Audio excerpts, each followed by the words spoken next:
Assalamualaikum warahmatullahi wabarakatuh. Shalom, Om Swastiastu, Namo Buddhaya, Salam Kebajikan.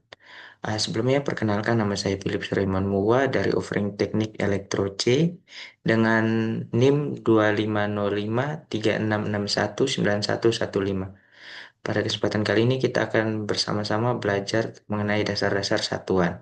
Sebelum itu kita mau mengenal dulu histori atau sejarah dari satuan ini sendiri.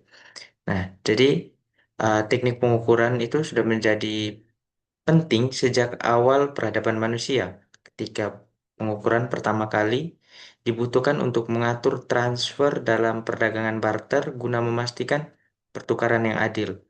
Nah, revolusi industri pada abad ke-19 mendorong perkembangan pesat, instrumen, dan teknik pengukuran baru untuk memenuhi kebutuhan. Teknik produksi terindustrialisasi. Sejak saat itu, terjadi pertumbuhan yang pesat dalam teknologi industri baru. Hal ini khususnya terlihat sejak pertengahan abad ke-20 karena banyaknya perkembangan di bidang elektronika pada umumnya dan komputer pada khususnya. Kebutuhan akan instrumen yang akurat dan mudah pun semakin sulit dipenuhi.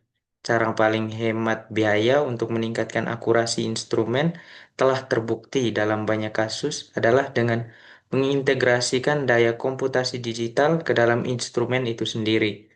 Kita akan melihat bagaimana satuan pengukuran standar yang telah berevolusi dari satuan awal yang digunakan dalam perdagangan barter menjadi satuan yang lebih tepat dalam sistem pengukuran imperial dan metrik. Kemudian, kita akan mempelajari pertimbangan utama dalam merancang sistem pengukuran dan terakhir kita akan membahas beberapa aplikasi utama sistem pengukuran. Yang pertama itu satuan pengukuran. Perkembangan satuan ukur dari masa awal hingga standar modern. Pada awalnya, satuan ukur digunakan dalam perdagangan barter dan seringkali mengandalkan bagian tubuh manusia seperti tangan, kaki, dan hasta yang tidak presisi. Seiring waktu, muncul kebutuhan akan standar yang lebih akurat, terutama untuk satuan panjang atau meter yang mengalami beberapa kali redefinisi hingga akhirnya pada tahun 1983 ditetapkan berdasarkan kecepatan cahaya. Sampai saat ini, kita juga masih sering menggunakan satuan yang tidak baku. Contohnya seperti kaki. Kalau misalnya pesawat itu ketinggiannya diukur berdasarkan kaki. Jadi misalnya pesawat terbang dengan ketinggian 10.000 kaki. Jadi eh, satuan yang tidak baku ini masih terus digunakan sampai sekarang. Nah, selain itu, dalam materi kali ini kita akan menjelaskan tentang berbagai sistem satuan seperti imperial dan metrik, di mana sistem metrik lebih mudah digunakan karena berbasis kelipatan 10. Untuk menyatukan perbedaan ini, kemudian ditetapkan Satuan Internasional atau SI yang merupakan standar global dalam pengukuran fisika. Meskipun sistem SI telah diadopsi luas, sistem imperial masih digunakan terutama di Amerika Serikat dalam bidang teknik. Nah, selanjutnya sistem pengukuran biasanya terdiri dari beberapa komponen terpisah, meskipun hanya satu komponen yang mungkin terlibat untuk beberapa hal tugas pengukuran sederhana. Selanjutnya kita akan melihat bagaimana alat ukur dan sistem dipilih untuk memenuhi persyaratan situasi pengukuran tertentu.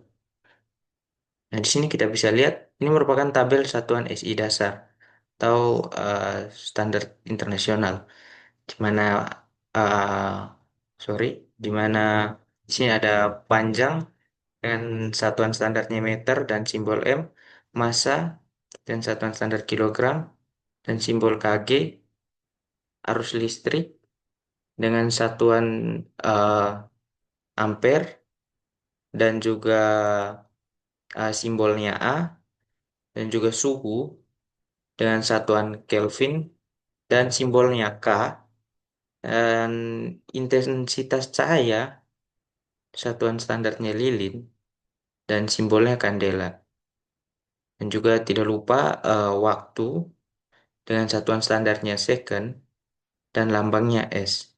Nah, selain itu ada beberapa eh, satuan-satuan turunan.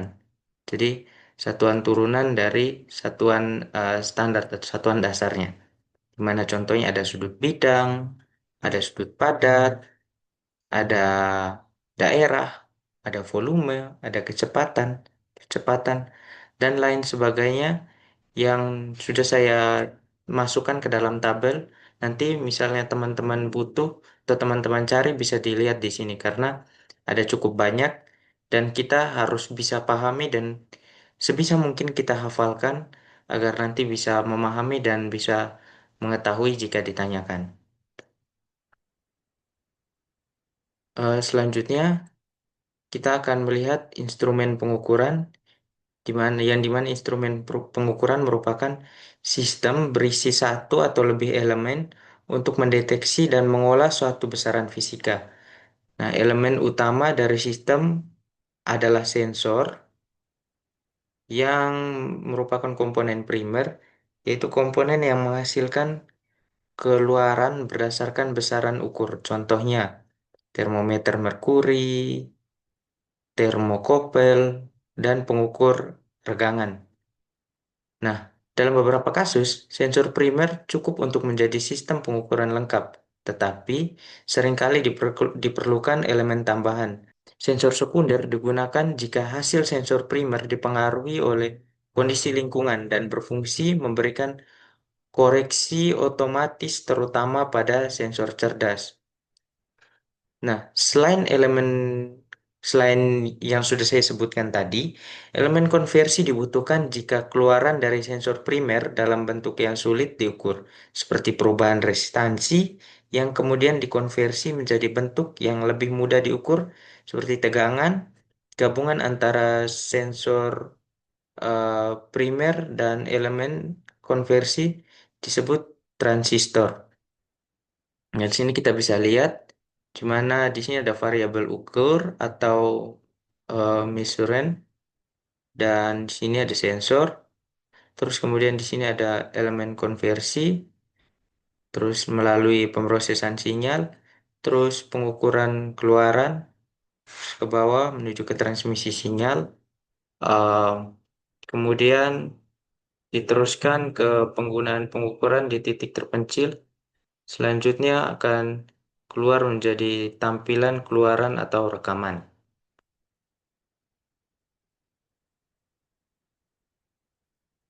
Nah, selanjutnya yaitu memilih alat ukur yang tepat. Tapi sebelum itu, saya mau menjelaskan ada yang kurang tadi, di mana komponen tambahan dalam sistem pengukuran yang berfungsi untuk meningkatkan akurasi dan fungsionalitas hasil pengukuran. Yang pertama itu ada elemen pemrosesan sinyal, digunakan untuk meningkatkan kualitas sinyal keluaran seperti penguatan sinyal dari transducer primer.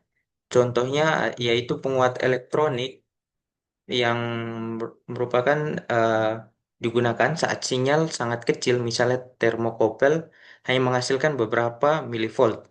Nah, fungsi lain termasuk penyaringan derau atau noise dan penghilangan level rata-rata.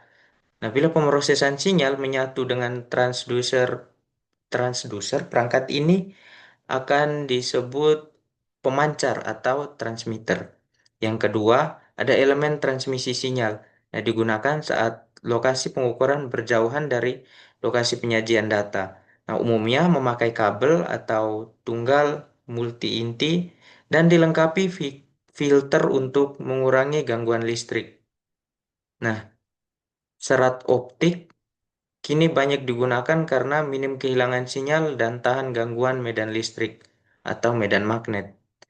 Yang ketiga, elemen penyajian atau perekam sinyal berfungsi untuk menampilkan atau merekam sinyal hasil pengukuran. Dalam sistem otomatis, sinyal bisa langsung masuk ke sistem kontrol umpan balik tanpa disajikan ke operator. Jika diperlukan, elemen ini berupa layar tampilan atau alat perekaman sinyal. Selanjutnya, kita lanjut ke pemilihan instrumen pengukuran.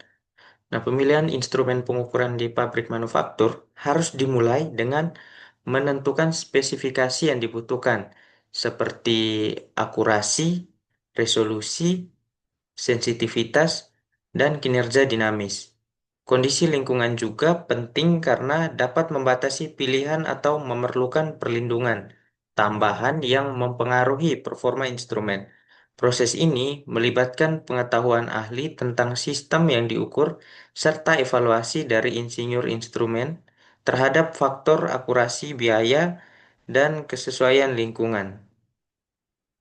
Nah, instrumen sebaiknya dipilih yang tidak terlalu terganggu oleh kondisi operasi, namun hal ini sering terkendala oleh biaya seperti biaya operasional dan lain-lain. Gangguan terhadap sistem saat pengukuran seperti kehilangan tekanan juga menjadi pertimbangan penting.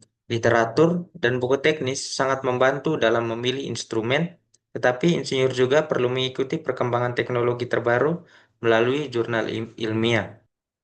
Instrumen sebaiknya dipilih yang tidak terlalu terganggu oleh kondisi operasi, namun hal ini sering terkendala oleh biaya. Jadi, yang menjadi masalah yaitu biaya, di mana gangguan terhadap sistem saat pengukuran seperti kehilangan tekanan juga menjadi pertimbangan penting. Literatur dan buku teknis sangat membantu dalam memilih instrumen, tetapi insinyur juga perlu mengikuti perkembangan teknologi terbaru melalui jurnal ilmiah. Karakteristik teknis instrumen menjadi dasar perbandingan antara alat dan biasanya semakin baik karakteristiknya, semakin mahal harganya. Namun, dalam memilih, aspek daya tahan, kemudahan perawatan, dan stabilitas kinerja lebih diutamakan daripada biaya awal.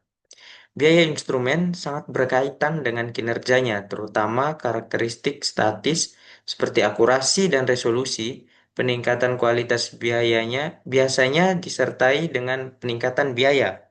Oleh karena itu, pemilihan instrumen sebaiknya berdasarkan kebutuhan minimum pengukuran agar tidak membayar lebih untuk performa yang tidak diperlukan. Selain harga awal, daya tahan dan kebutuhan perawatannya juga menjadi faktor penting. Instrumen yang lebih tahan lama dan mudah dirawat bisa lebih ekonomis dalam jangka panjang. Evaluasi biaya sebaiknya mencakup total biaya pembelian dan perawatan dibagi dengan masa pakai instrumen untuk mendapatkan estimasi biaya tahunan. Namun, jika masa penggunaan instrumen terbatas, misalnya biaya untuk satu proyek, evaluasi harus disesuaikan. Nah, untuk kesimpulan dari semua pembahasan tadi, pemilihan instrumen adalah hasil kompromi antara kinerja, daya tahan, kebutuhan perawatan, dan biaya. Insinyur harus memiliki pengetahuan mendalam baik tentang instrumen yang tersedia maupun dampak kondisi pengoperasian terhadap kinerja instrumen. Selanjutnya, kita masuk ke aplikasi pengukuran, di mana ada tiga. Yang pertama, sorry, yang pertama ada pengaturan perdagangan, di mana instrumen digunakan untuk mengatur besaran fisik seperti panjang, massa, dan volume dalam satuan standar guna memastikan keadilan dalam transaksi perdagangan. Yang kedua, pemantauan, di mana instrumen memberikan informasi bagi manusia untuk mengambil tindakan baik dalam kehidupan sehari-hari, misalnya termometer di rumah kaca atau barometer, maupun dalam kehidupan industri seperti memantau suhu dan tekanan dalam proses kimia untuk pengambilan keputusan operasional. Pemantauan juga penting untuk kalibrasi sistem kendali otomatis. Yang ketiga, ada sistem kendali umpan balik otomatis. Nah, pengukuran digunakan dalam sistem kendali untuk mempertahankan variabel pada nilai tertentu, misalnya suhu ruangan. Akurasi dan resolusi instrumen pengukur sangat menentukan kualitas kendali yang bisa dicapai. Namun sayangnya, aspek penting ini sering diabaikan dalam literatur yang terlalu berfokus pada teori tanpa memperhatikan peran kualitas pengukuran. Nah, inti dari ketiga bagian ini yaitu instrumen pengukuran tidak hanya penting untuk pengawasan dan kontrol dalam industri, tetapi juga merupakan fondasi dari sistem kendali otomatis yang efektif. Tanpa instrumen yang akurat dan andal, kualitas kendali tidak akan optimal. Di sini bisa kita lihat ada nilai referensi, di mana di sini ada pembanding, di sini ada juga sinyal kesalahan, terus ada pemanas, masuk ke ruang, terus ini suhu ruangan, dan ini ke bawah ada alat pengukur suhu, dan akan kembali lagi ke atas di mana masuk ke pembanding. Jadi siklusnya berputar seperti ini terus-menerus. Ini merupakan elemen sistem kontrol tertutup sederhana. Selanjutnya, di sini kita bisa lihat instrumen diklasifikasikan berdasarkan beberapa kategori, di mana yang pertama ada aktif dan juga pasif. Ini bisa dilihat berdasarkan ada tidaknya sumber energi internal. Yang kedua, tipe 0 dan juga tipe defleksi berdasarkan eh, berdasarkan cara pengukuran yang dilakukan. Yang ketiga, analog versus digital berdasarkan jenis sinyal keluarannya. Yang keempat, indikator versus instrumen dengan sinyal keluaran tergantung pada fungsi outputnya. Kelima, ada instrumen pintar versus non pintar. Nah, contoh instrumen pasif kita bisa lihat.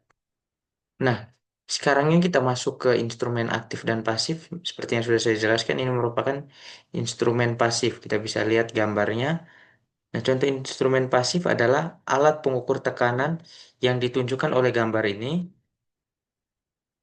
Merupakan tekanan fluida yang diubah menjadi gerakan jarum penunjuk pada skala.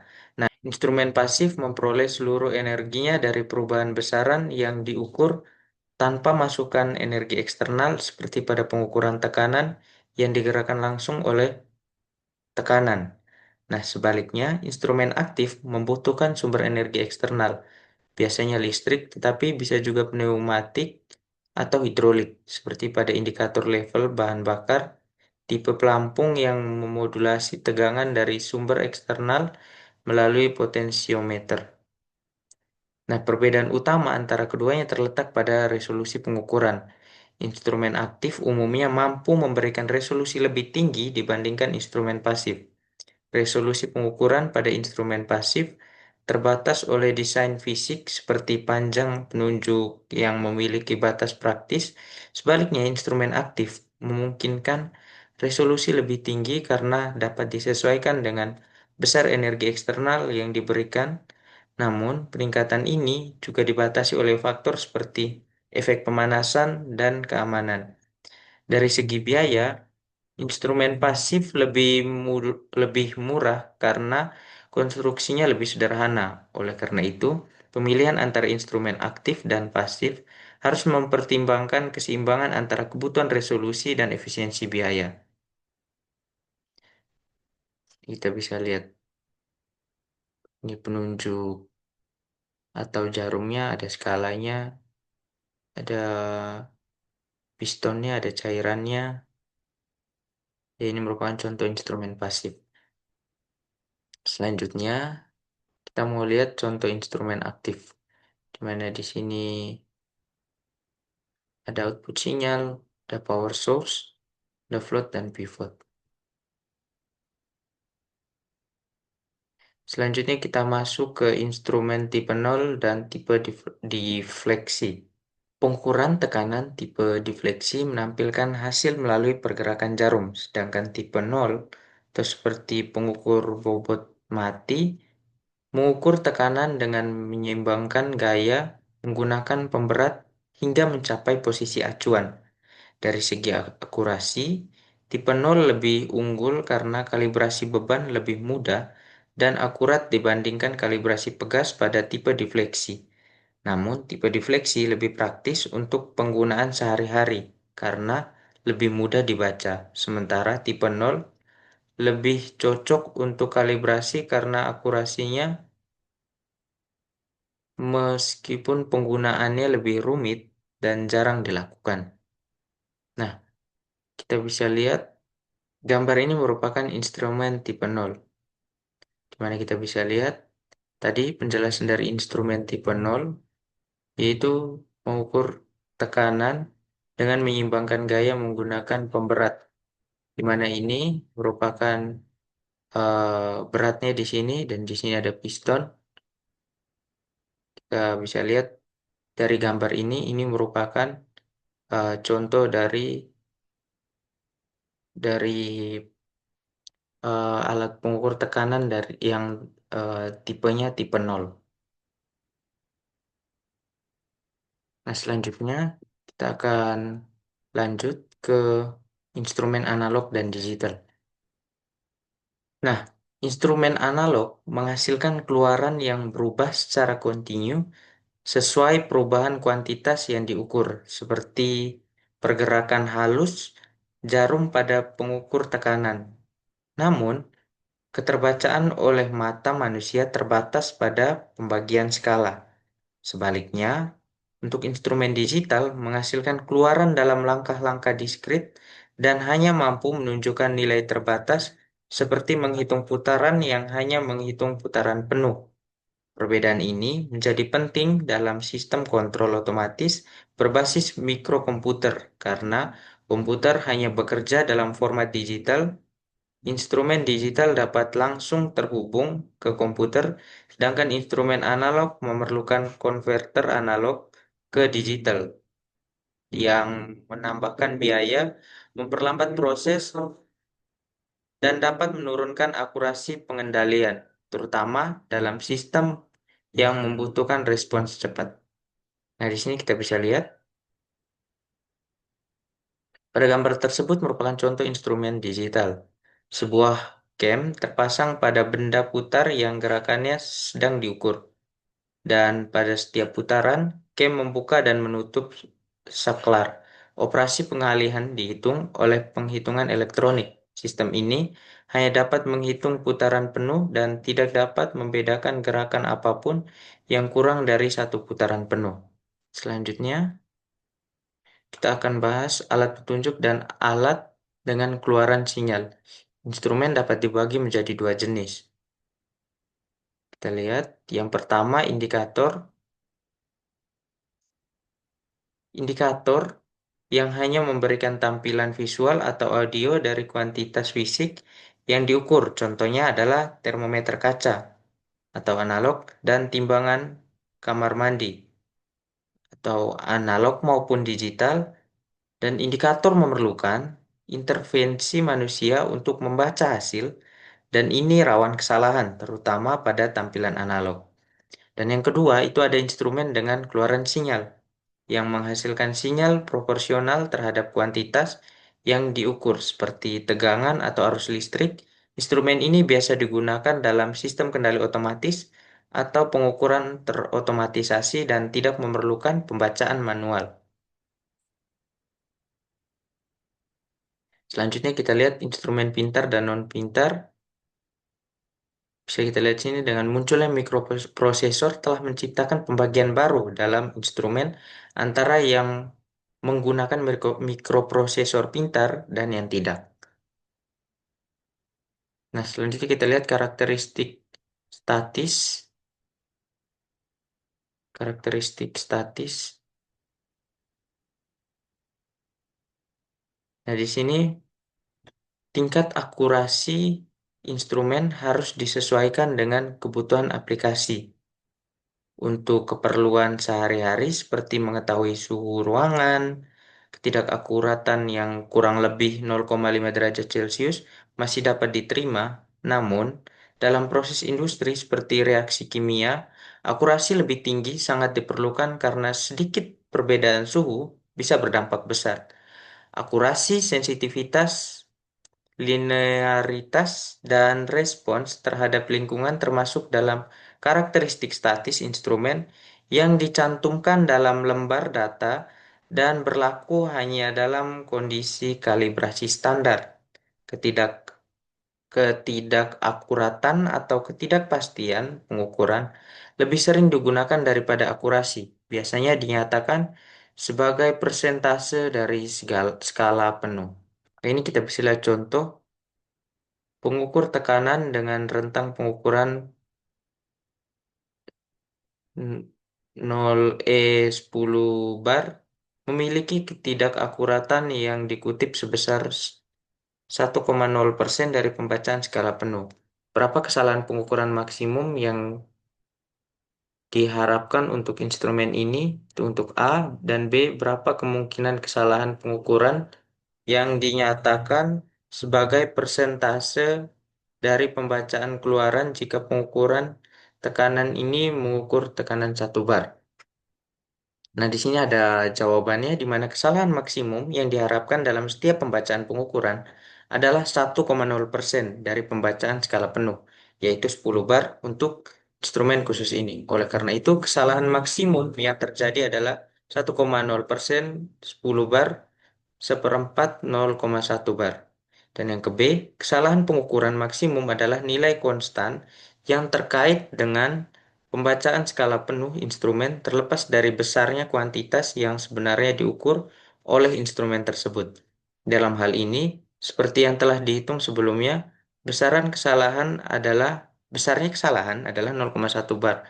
Dengan demikian, ketika mengukur tekanan 1 bar, kesalahan maksimum yang mungkin terjadi sebesar 0,1 bar adalah 10% dari nilai pengukuran. Kita bisa lihat ini di sini ada gambar juga dan juga ada penjelasannya.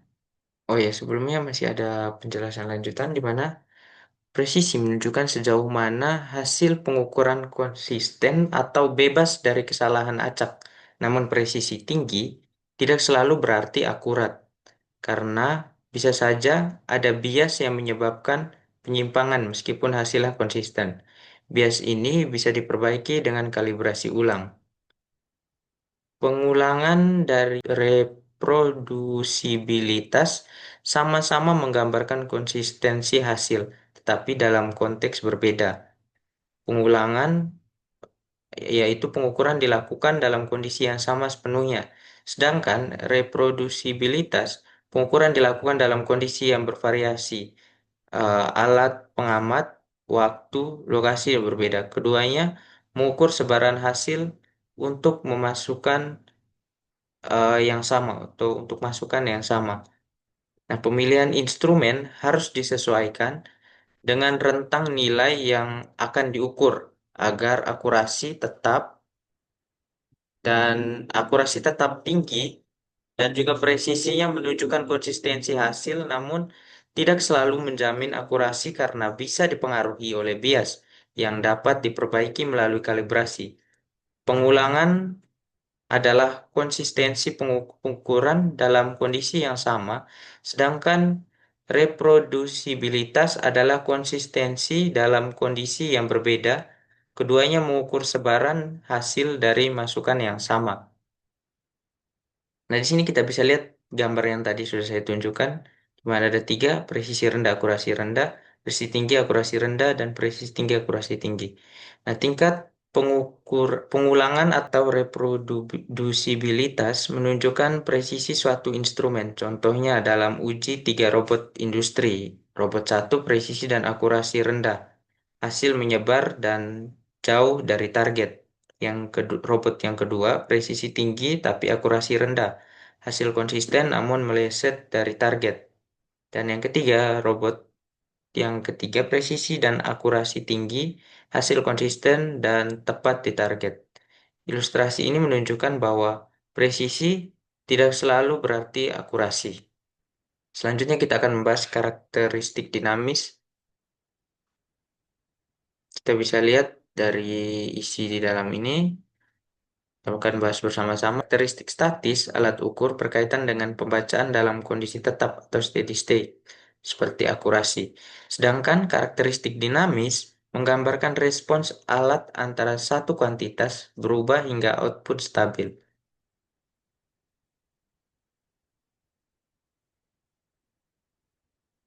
Nah, kita bisa lihat di sini di mana karakteristik dinamis instrumen mencakup instrumen orde 0, instrumen orde pertama, dan instrumen orde kedua.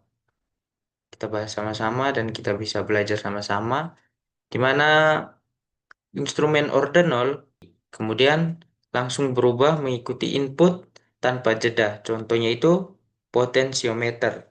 Yang kedua, instrumen orde pertama, di mana keluarannya tidak langsung mengikuti input, tetapi merespons secara bertahap. Konstanta waktu juga menunjukkan waktu yang dibutuhkan output untuk mencapai 63% dari nilai akhirnya. Contohnya adalah termokopel. Banyak digunakan juga dalam sistem kontrol karena umumnya memiliki konstanta waktu kecil. Yang ketiga, instrumen orde kedua, di mana respons instrumen bergantung pada yang pertama K atau sensitivitas, yang kedua U frekuensi alami, dan yang ketiga X rasio redaman. Tujuan desain umumnya adalah X sama dengan 0,707 X sama dengan 0,707 X sama dengan 0,707 X untuk hasil optimal. Nah, pemilihan jenis instrumen, entah orde 0, orde 1, atau orde 2, harus mempertimbangkan jenis input, waktu respons, dan karakteristik dinamis agar pengukuran akurat dan sesuai kebutuhan sistem. Kita akan lanjut selanjutnya. eh, Kita akan masuk ke kebutuhan kalibrasi. Kita bisa lihat, instrumen ukur hanya akan menunjukkan karakteristik statis dan dinamis yang benar setelah dikalibrasi. Meskipun instrumen baru umumnya telah dikalibrasi oleh produsen, penggunaan jangka panjang dan kondisi lingkungan seperti debu, asap, dan bahan kimia dapat menyebabkan penyimpangan dari spesifikasi awal. Tingkat penyimpangan ini tergantung pada jenis instrumen, seberapa sering digunakan, dan kondisi operasional. Ketika penyimpangan sudah terlalu besar, kalibrasi ulang perlu dilakukan dengan membandingkan hasil instrumen terhadap alat standar kalibrasi yang akurasinya telah diketahui. Proses kalibrasi ulang bertujuan menyesuaikan keluaran instrumen agar sesuai dengan standar.